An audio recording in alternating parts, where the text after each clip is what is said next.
بسم اللہ الرحمن الرحیم۔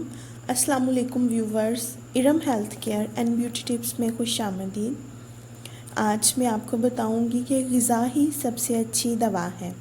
اس سے پہلے اگر آپ لوگوں نے میرا چینل ابھی تک سبسکرائب نہیں کیا تو پلیز میرے چینل کو سبسکرائب کر لیں تاکہ میری آنے والی ہر نئی ویڈیو کی نوٹیفیکیشن آپ کو مل سکے۔ جی تو بات کرتے ہیں کہ غذا ہی سب سے اچھی دوا ہے۔ انسان دوا کا ایک گھونٹ پیتا ہے یا 2 گولیاں کھاتا ہے تو وہ اس کی کتنی قدر کرتا ہے اور سمجھتا ہے، ہاں اب میں نے کوئی چیز لی ہے جو میری صحت کو بنائے گی، مگر حیرانی ہے کہ اس نے کبھی یہ نہیں سوچا کہ آخر اس غذا سے بھی جسے وہ پیدائش سے لے کر موت تک روزانہ 2-3 بار یا زیادہ بار اپنے پیٹ میں ڈالتا ہے، آخر اس غذا سے بھی وہ تمام اجزاء اندر پہنچتے ہیں جو تندرستی کو بڑھاتے ہیں اور جسم میں قدرتی طور پر امراض سے لڑنے کی طاقت پیدا کرتے ہیں۔ اور اس نے یہ کبھی نہیں سوچا کہ روزمرہ کی غذا میں بھی تھوڑی بہت مقدار میں عموماً وہ تمام صحت بخش اجزاء حاضر رہتے ہیں جو صحت بخش اجزاء اکثر دواؤں کے ذریعے ڈاکٹر ہمیں مہیا کرتے ہیں۔ آپ نے یہ بھی کبھی نہیں سوچا کہ آخر یہ روزمرہ کی غذا بھی تو ایک طرح سے دوا ہی ہے، کیونکہ یہ ہماری صحت پر اثر انداز ہوتی ہے۔ اس نے غذا کو کبھی اتنی اہمیت نہیں دی جتنی وہ دوا کو دیتا ہے۔ 1-2 دن کی دوا کا اتنا خیال اور روزمرہ کی دوا یعنی غذا کے بارے میں اتنی لاپرواہی۔ اگر انسان اس لاپرواہی کو چھوڑ دے اور اپنی روزمرہ کی غذا کو سدھار لے تو اس سے بڑھ کر دنیا میں کوئی اور دوا نہیں۔ صحیح غذا نہ صرف تندرستی بڑھانے کے لیے بلکہ امراض کو دور کرنے کے لیے بھی کام کرتی ہے۔ اس لیے ایسی خوراک کھانی چاہیے جو ہماری نشوونما کرے، قوت عطا کرے، بیماریوں سے محفوظ رکھے۔ اگر کبھی غلط قسم کی خوراک استعمال کر لی جائے تو نتیجہ فوراً ہمارے سامنے آ جاتا ہے، یعنی کوئی نہ کوئی بیماری حملہ کر دیتی ہے۔ جب ایسی نوبت آ جائے تو فوراً غذا کی تبدیلی کی طرف توجہ دینی چاہیے۔ علاج اور دوا اس وقت تک نہ لی جائے جب تک اس کی شدید ضرورت محسوس نہ ہو۔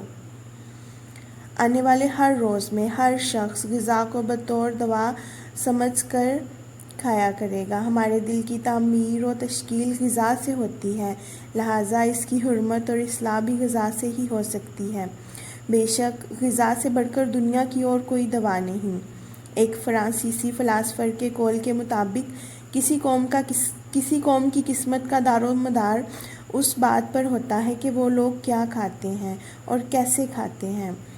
یورپ میں غذائی ڈاکٹر محض غذا ہی کے رد و بدل سے اکثر امراض کا علاج کرتے ہیں۔ مشہور طبی مقولہ ہے کہ ہم وہی کچھ ہوتے ہیں جو ہم کھاتے ہیں۔ وراثتی عوامل کے بعد صرف غذا ہی وہ بنیادی عنصر ہے جس سے اس بات کا تعین کیا جا سکتا ہے کہ جسم و جان کے حوالے سے ہم کیا ہیں، کیسے ہیں۔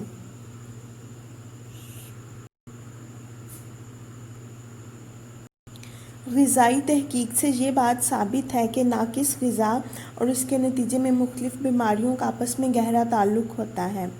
غذا دنیا کی بہترین دوا ہے۔ دیکھا جائے تو انسان نے ہزاروں سال کے تجربے سے جو لاجواب دوا حاصل کی ہے وہ غذا ہے۔ غذا سے بڑھ کر اور کوئی بہتر دوا ابھی تک دریافت نہیں ہو سکی۔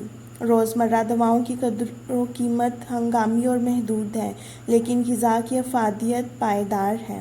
قومی صحت کی اصلاح کے لیے ضروری ہے کہ پاکستان کے ہر صوبے میں غذائی سروے کیا جائے کہ لوگ کیا کھاتے ہیں اور کن اشیاء کی کمی ہے۔ اس کے بعد غذائی اور زرعی ماہرین مل کر مشورہ دیں کہ کون سی خوردنی اجناس اور پھل پیدا کرنے کی ضرورت ہے، پھر اس کے مطابق کسانوں اور زمینداروں کو مطلوبہ کاشت کی ترغیب دی جائے اور مناسب سہولتیں مہیا کی جائیں۔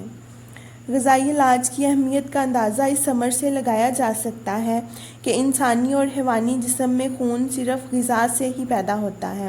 دنیا کی کوئی دوا اور زہر ہرگز خون یا کوئی اور چیز پیدا نہیں کر سکتی، بلکہ ماڈرن سائنس بھی اس امر کو تسلیم کرتی ہے کہ خون صرف غذائی اجزاء سے پیدا ہوتا ہے۔ دوا اور زہر جسم کے اعضاء میں تحریک پیدا کرتے ہیں۔ جاننا چاہیے کہ غذائی علاج کی بنیاد فاقے پر رکھی جاتی ہے، کیونکہ جب تک بھوک پیدا نہ ہو اس وقت تک غذائی علاج اثر انداز نہیں ہو سکتا۔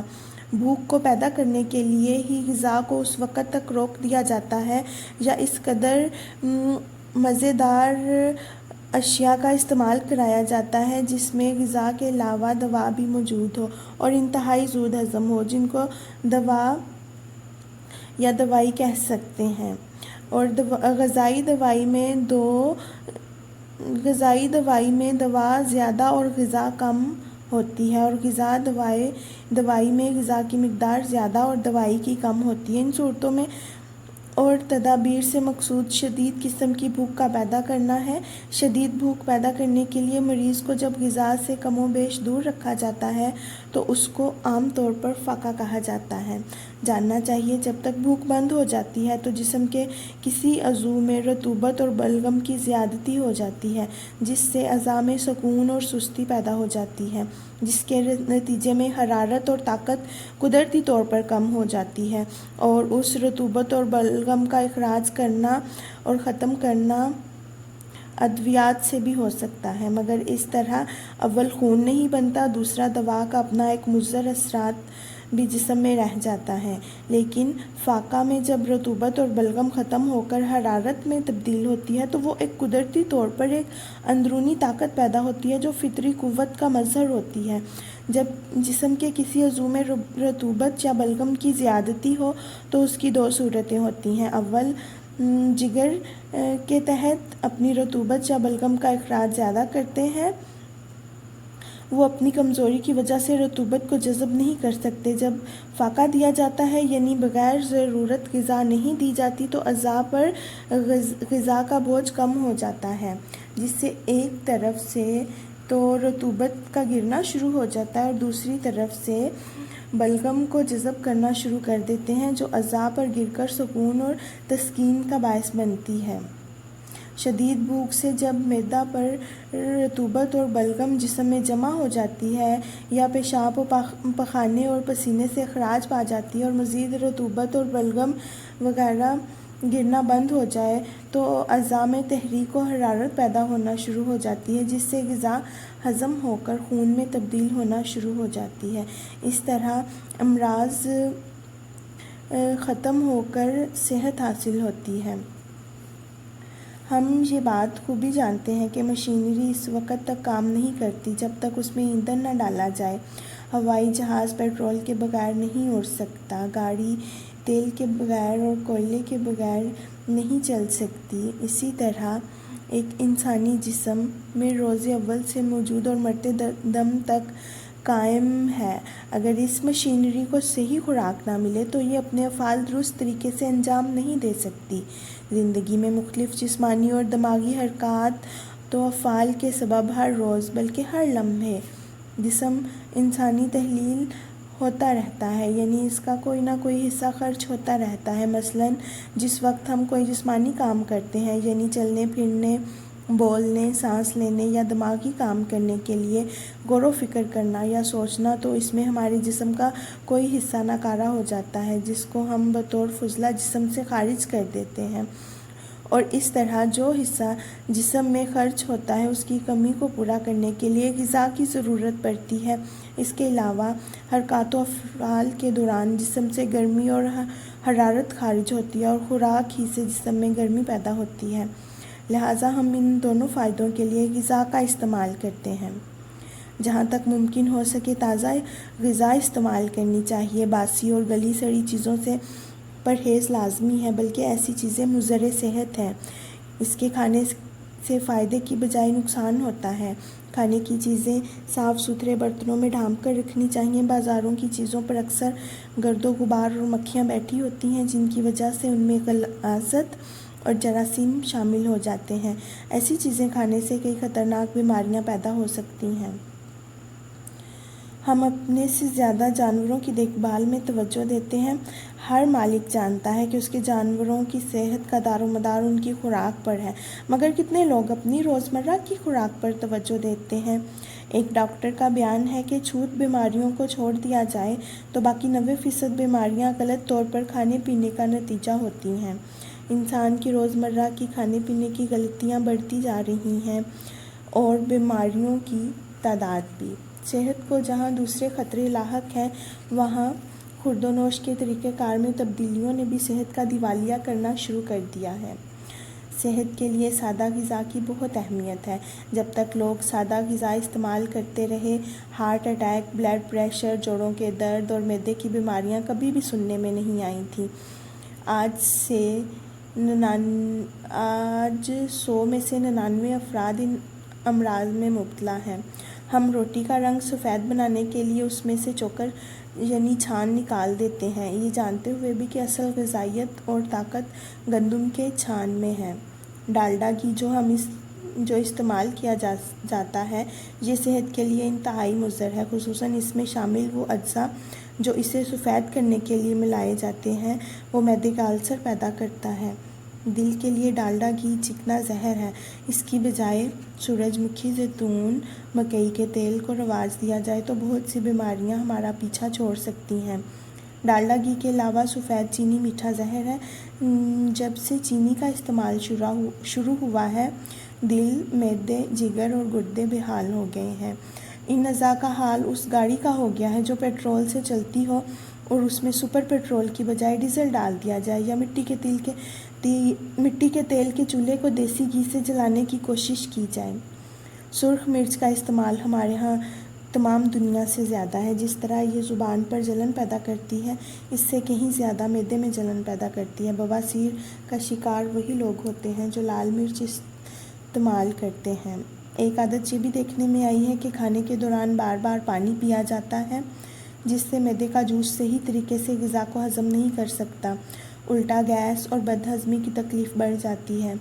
پانی ہمیشہ کھانے کے آدھے گھنٹے بعد یا اس کے بعد جب بھی پیاس محسوس ہو پھر پینا چاہیے۔ ایک عادت جو صحت کے لیے انتہائی نقصان دہ ہے کہ ہم کھانے سے پہلے ہاتھ نہیں دھوتے۔ ہمارے ہاتھوں پر بے شمار جراثیم لگے ہوتے ہیں، اگر انہیں کھانے سے پہلے نہ دھویا جائے تو وہ منہ کے راستے ہمارے جسم میں داخل ہو جاتے ہیں اور بیماری پیدا کرنے کا سبب بنتے ہیں۔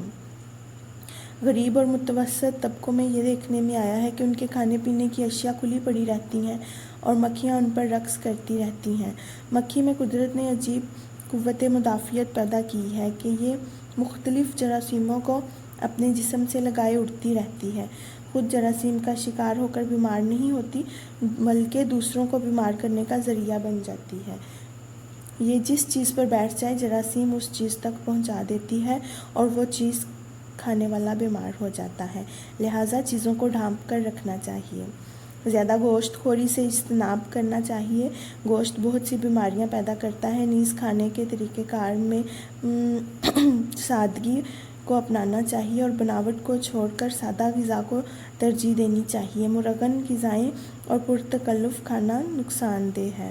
ایک کھانے کے بعد دوسرا کھانا اس وقت تک ہرگز نہ کھائیں جب تک شدید بھوک نہ لگے، نیز کھانا اس وقت چھوڑ دیں جب ابھی کچھ بھوک باقی ہو۔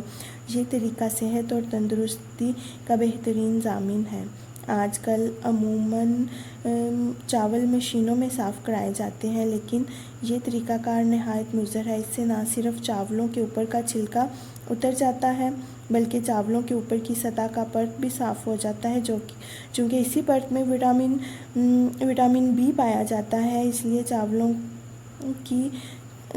چاولوں کے وٹامن ضائع ہو جاتے ہیں۔ مشینوں پر صاف کیے ہوئے چاول چند روز تک چڑیوں کو کھلائے گئے تو وہ مرض بیری میں مبتلا ہو گئیں، لیکن جب انہیں چاول کے اوپر کا پرت پانی میں گھول کر پلایا گیا تو ان کا وہ مرض دور ہو گیا۔ اس لیے مشینوں میں صاف کیے ہوئے چاول استعمال کرنا مناسب نہیں۔ ہمارے ملک میں خشکا پکاتے وقت چاولوں کی پیچ ضائع کر دی جاتی ہے، حالانکہ یہ پیچ خشکا سے کہیں زیادہ طاقتور ہوتی ہے کیونکہ اس میں وٹامن بی شامل ہوتا ہے۔ ہمارے گھروں میں گوشت کو پکاتے وقت خوب بھونا جاتا ہے جس سے اس کے اجزاء ضائع ہو جاتے ہیں، اس لیے بہتر ہے کہ گوشت کو ابال کر کھایا جائے، یا زیادہ مناسب یہ ہے کہ پہلے گوشت میں مسالے ڈالتے ہی اسے کسی قدر بھون لیا جائے اور پھر اس میں پانی شامل کیا جائے۔ غذا کو خوب چبا چبا کر کھانے سے جلدی ہی اطمینان ہو جاتا ہے۔ ایک شخص اگر جس کو بہت زیادہ کھانے کی جلدی ہو تو وہ جلدی کھانا کھائے گا، اور جس سے اس کا پیٹ بھی جلدی بھر جائے گا۔ کھانا کھاتے وقت فضول گپ شپ کرنا، کسی طرح کا دماغی تصور کرنا وغیرہ سے حد المقدور پرہیز کرنا چاہیے، اس سے انجانے میں خوراک کی مقدار بڑھ جاتی ہے۔ اگر بچی ہوئی غذا کو نمٹانے کے لیے بھی زیادہ کھا لیا جائے، یا تحفے میں ملی ہوئی مٹھائیاں بھی ضرورت سے زیادہ کھا لی جائیں، تو پھر بھی ہمارے معدے پر بہت زیادہ بوجھ پڑ جاتا ہے۔ لہٰذا ایسے موقع پر ان عادات کا خاص خیال رکھنا چاہیے۔ بسا اوقات اچار، لذیذ چٹنی وغیرہ کے استعمال سے بھی ضرورت سے زیادہ کھانا کھایا جاتا ہے۔ ایسے لوگوں کو صرف روٹی سالن پر ہی اکتفا کرنا چاہیے۔ مہمان نوازی یا پیار کے بندھن میں زبردستی زیادہ کھانا حماقت ہے۔ آپ کم مقدار خوراک کھانے کا تجزیہ کر کے دیکھیے۔ 3-4 دنوں تک کم مقدار میں خوراک لینے کی وجہ سے بھوکے پیٹ ہونے کا احساس ہوگا، لیکن 1-2 ہفتے میں ہی پیٹ اسی مقدار کے موافق ہو جائے گا۔ اس کے بعد غور سے اپنے جسم اور اطوار کو دیکھیے۔ آپ ملاحظہ فرمائیں گے کہ آپ کے جسم میں قوت احساس زیادہ ہوگی، تو پھر تو آپ یقیناً کم کھانے کی اہمیت کو سمجھ جائیں گے اور زندگی بھر اس پر عمل کرتے رہیں گے۔ سچی بھوک کے بغیر مت کھائیے۔ غذا ہمیشہ اس وقت کھانی چاہیے جب بھوک خوب لگی ہو، اور یہ تب ممکن ہے جب ہم کھانے کے اوقات کی پابندی کریں گے، کیونکہ وقت پر کھانا کھانے سے معدہ غذا کو جلد قبول کر لیتا ہے، جس سے صحت خوب بنتی ہے اور بھوک بڑھتی ہے۔ اس غلط قسم کے خیال کو دل سے نکال دیجیے کہ قوت کو قائم رکھنے کے لیے ہر وقت کچھ نہ کچھ کھاتے رہنا چاہیے۔ یاد رکھیے، اگر کھانے کے اوقات اور مقدار میں اعتدال کو ملحوظ نہ رکھا جائے تو غذا جسم کو کچھ فائدہ نہیں دے گی بلکہ ہمیں بیمار کر دے گی۔ بہرحال، سچی بھوک کے بغیر کچھ مت کھائیے، خواہ کھانے کا وقت بھی آ گیا ہو، ورنہ آپ کا سینہ جلنے لگے گا یا کھٹی ڈکاریں آنے لگیں گی، کبھی معدے میں تیزابیت بڑھتی ہوئی محسوس ہوگی۔ غرض کہ اس قسم کی 20 تکلیف دہ علامات اس بات کا پتہ دیتی ہیں کہ بغیر بھوک کے کھانے یا زیادہ کھانے سے آپ کو بدہضمی کی شکایت لاحق ہو گئی ہے۔ اگر آپ اس اصول کو گرہ میں باندھ لیں تو آپ کی صحت کبھی متاثر نہ ہوگی کہ ہمیشہ سچی بھوک کے بغیر مت کھائیے، اور ابھی تھوڑی بھوک باقی ہو تو کھانے سے ہاتھ کھینچ لینا چاہیے۔ خوب پیٹ بھر کر نہ کھائیے۔ زیادہ پیٹ بھر کر کھانا ان لوگوں کے لیے اور بھی خطرناک ہے جو طبعاً سست اور آرام پسند ہوتے ہیں۔ زیادہ پیٹ بھر کر کھانے سے معدے کا سکڑنے اور پھیلنے کا عمل بہت کم ہو جائے گا۔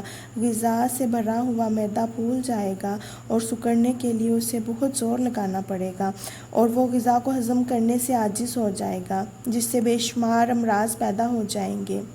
ادویات پیسنے والی مشین جو 1 کلو دوائی 5 منٹ میں پیسنے کے لیے بنائی گئی ہے، اب اس میں 4 کلو دوائی ڈال دیں تو دوائی باریک ہونے کی بجائے اس کی موٹر جل جائے گی یا وہ مشین جیم ہو جائے گی۔ کم کھانے سے طبیعت ہلکی پھلکی اور دماغ روشن رہتا ہے۔ یہ حقیقت ہے کہ بوجھل پیٹ کے ساتھ کوئی شخص اپنی خداداد صلاحیتوں کے ساتھ ترقی کی راہ پر گامزن نہیں ہو سکتا۔ کھانا ہمیشہ چبا چبا کر کھائیں۔ کھانا ہمیشہ آہستہ آہستہ اور اچھی طرح چبا کر کھانا چاہیے تاکہ ہر لقمہ لعاب دہن میں حل ہو جائے۔ اس سے کھانا ہضم ہونے میں زیادہ آسانی پیدا ہوتی ہے، نیز لعاب دہن غذا کو زیادہ زود ہضم بنا دیتا ہے۔ علماء نے بھی احادیث کے حوالے سے کھانے کو چبا چبا کر کھانے کی تاکید کی ہے۔ جدید تحقیق کے مطابق ڈینٹل سرجن اس بات کی تصدیق کرتے ہیں کہ جو آدمی کھانا کم چباتا ہے اس کے دانت جلدی خراب ہو جاتے ہیں۔ اگر ایک طرف سے کھانا چبایا جائے تو دوسری طرف کے دانت خراب ہو جائیں گے، لہٰذا دونوں طرف سے کھانا چبانا چاہیے اور خوب چبا چبا کر کھایا جائے، اور کھانا بغیر چبائے یا کم چبائے معدے میں جائے گا تو وہ ورم، معدہ اور تبخیر جیسے امراض پیدا کرے گا۔ ایسے آدمیوں کی اکثریت دیکھنے میں آتی ہے جو 2، 3 یا 5 منٹ میں پورا کھانا کھا کر فارغ ہو جاتے ہیں۔ اگر ایسے لوگوں سے دریافت کیا جائے کہ جناب دانتوں کا کیا مقصد ہے اور لعاب دہن کی کیا ضرورت ہے، بعض کا جواب تو یہ ہوتا ہے کہ معلوم نہیں، اور بعض جن کو تھوڑی بہت واقفیت ہوتی ہے کہتے ہیں کہ بے شک درست ہے، مگر وقت تنگ ہے، فرصت نہیں ہے، کام پر جلدی جانا ہوتا ہے، آفس وغیرہ سے لیٹ ہو گئے تو آفیسر ناراض ہوں گے اور ہم کیسے آدھا گھنٹہ کھانے کو چباتے رہیں۔ دانت آنت کے بڑے مددگار ہیں۔ جو کوئی چیز پیٹ میں جائے وہ پہلے دانتوں کے ذریعے ٹھیک ہو جانی چاہیے، ورنہ غذا کے ہڑپ یا نگل جانے سے دانتوں کا کام آنتوں کو کرنا پڑتا ہے، جس کے نتیجے میں بدہضمی ہو جاتی ہے اور پیچش اور دست کی شکایت بھی لاحق ہو جاتی ہے۔ خون، اعصاب، گردوں اور دل کے امراض عموماً غذا کو بغیر چبائے یعنی غذا کو نگلنے سے ہی پیدا ہوتے ہیں۔ خوشگوار اور بہتر غذا سے مراد حلوہ پوری، معدے کی کچوریاں اور عمدہ خوش ذائقہ مٹھائیاں اور کیک پیسٹریاں نہیں، بلکہ دودھ، مکھن، کریم، پنیر، کھجور، بادام اور دوسرے موسمی پھل اور سبزیاں ہیں۔ اول الذکر اس قسم کی غذا سے خون میں تیزابیت بڑھ جاتی ہے۔ مثلاً کچوریاں، مٹھائیاں وغیرہ کھانے سے خون میں تیزابیت بڑھ جاتی، جس کی وجہ سے خون اپنی بڑھتی ہوئی تیزابیت کو کم کرنے کے لیے ہڈیوں اور دانتوں سے چونا اور کیلشیم لینا شروع کر دیتا ہے۔ یہ اسی کا نتیجہ تو ہوتا ہے کہ بہت سے لوگوں کے دانت اور مسوڑھے بہت جلدی خراب ہو جاتے ہیں اور وہ ہڈیوں اور پھیپھڑوں کی بیماریوں میں مبتلا ہو جاتے ہیں۔ روٹی بھی گندم کی استعمال کرنی چاہیے۔ اس میں چوکر ایسا جزو ہے جو آنتوں سے چمٹے ہوئے فضلے کو بھی اکھاڑ کر خارج کر دیتا ہے اور کافی معدنی نمکیات اور وٹامنز کا بھی حامل ہے، جس کی وجہ سے خون کا کیمیائی توازن صحیح رہتا ہے اور وہ تیزابی ہونے کی بجائے الکلائن ہو جاتا ہے، اور یہ خون کی وہ خصوصیت ہے اگر اس میں نہ پایا جائے تو خون پھر نہ پرورش کرنے کے قابل ہوتا ہے اور نہ ہی جسمانی اعضاء کی ٹوٹ پھوٹ کی مرمت کر سکتا ہے۔ غذا کے دوران پانی کا استعمال۔ بدہضمی کے 100 مریضوں میں سے 80 آدمی ایسے ہوں گے جو غذا کے درمیان بلا ضرورت کثرت سے پانی پی کر اپنا ہاضمہ خراب کر لیتے ہیں۔ معدے کے گیسٹرک جوس وغیرہ کو زیادہ مقدار پانی سے پتلا کر کے ان کے اثر کو زائل کر کے ہاضمے کو نقصان پہنچانا انتہائی احمقانہ بات ہے۔ لہٰذا یہ امر بالکل دلیل سے ثابت ہے کہ غذا کے معدے سے تقریباً گزر جانے کے بعد یعنی 1.5 گھنٹے یا 2 گھنٹے بعد پانی پینا چاہیے تاکہ معدہ صاف ہو جائے اور بقایا غذا کا رس سارے جسم میں آسانی سے پھیل جائے۔ بہرحال کھانے کے درمیان پانی پینے سے گریز کیا جائے۔ ہاں، البتہ کھانے سے پہلے پانی کی ضرورت ہو تو پہلے پی لیا جائے۔ کھانے کے دوران یا آخر میں پانی پینا عموماً مضر صحت ہوتا ہے۔